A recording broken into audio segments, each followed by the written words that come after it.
IPL போட்டியின் போது தாவேக அமைச்சர் சரத்குமார் போதைப்பொருள் பயன்படுத்தியதாக வெளியாகி வரும் வீடியோவிற்கு தற்போது தாவேக அமைச்சர் சரத்குமார் விளக்கமளித்து வீடியோ வெளியிட்டுள்ளார். ஃபுல் மூன் சேல் காலை 9 மணியிலிருந்து இரவு 12 மணி வரை ஜூன் 29 ஒரு நாள் மட்டும்.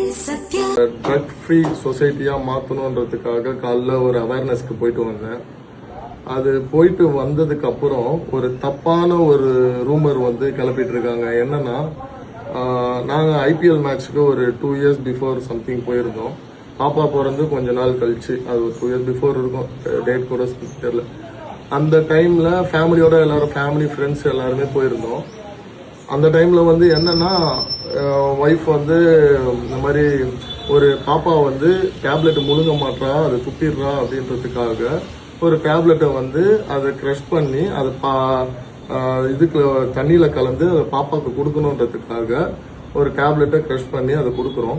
ஐபிஎல் மேட்ச் ஸ்டேடியம்ல அவ்வளோ கூட்டம், அவ்வளோ கும்பல், அவ்வளோ போலீஸ் ப்ரொடெக்ஷன், அவ்வளோ பேர் என் பேக்ல ஃப்ரண்ட்ல எல்லாருமே இருக்கிறாங்க.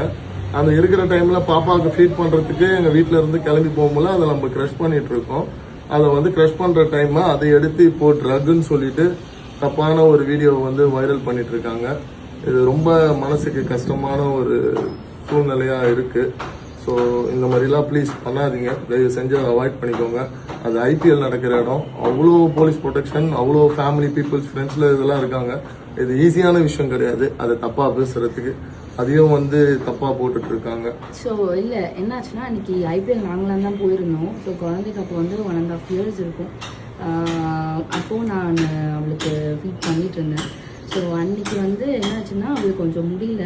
அதனால அது பிஃபோர் ஃபீடிங் இல்லை பிஃபோர் ஃபுட்டு வந்து அவளுக்கு அந்த டேப்லெட் வந்து க்ரஷ் பண்ணி கொடுக்க சொல்லியிருந்தார் டாக்டர். ஸோ அந்த டேப்லெட் வந்து நான் தான் இவரை க்ரஷ் பண்ணி கொடுக்க சொன்னேன். ஸோ அந்த டைமில் அது வீடியோ எடுத்திருக்காங்க போல். பட் இந்த டைமில் அது வெளியே வந்திருக்கு. ஸோ எங்களோட கடமை அது எக்ஸ்ப்ளனேஷன் வந்து உங்களுக்கு கொடுக்குறது. பிகாஸ் வந்து சும்மா நல்ல விஷயம் பண்ணுறப்போவே வந்து தப்பாக ரீச் ஆகுது. ஸோ இந்த மாதிரி விஷயம் வந்து வெளியே பப்ளிக் கண்ணில் படுறப்போ அது கண்டிப்பாக தப்பாக தான் போகும். ஸோ அந்த வந்து எங்கள் சைட்லேருந்து நாங்கள் எக்ஸ்ப்ளனேஷன் கொடுக்கணும், ஏன் அது நடந்துச்சுன்னு சொல்லிட்டு. அந்த டைமில் சொன்ன மாதிரி அவ்வளோ ஃபுல் ப்ரொடெக்ஷன், அவ்வளோ போலீஸ் வந்து அந்த இடத்துல இருக்கிறப்போ எந்த ஒரு விஷயமும் உள்ளே போக முடியாது. அண்ட் குழந்தைய வச்சுட்டு அது பண்ணுவோம். செய்திகளை உள்ளது உள்ளபடி தெரிந்து கொள்ள ரெஃப்ளெக்ட் நியூஸை சப்ஸ்கிரைப் பண்ணுங்க.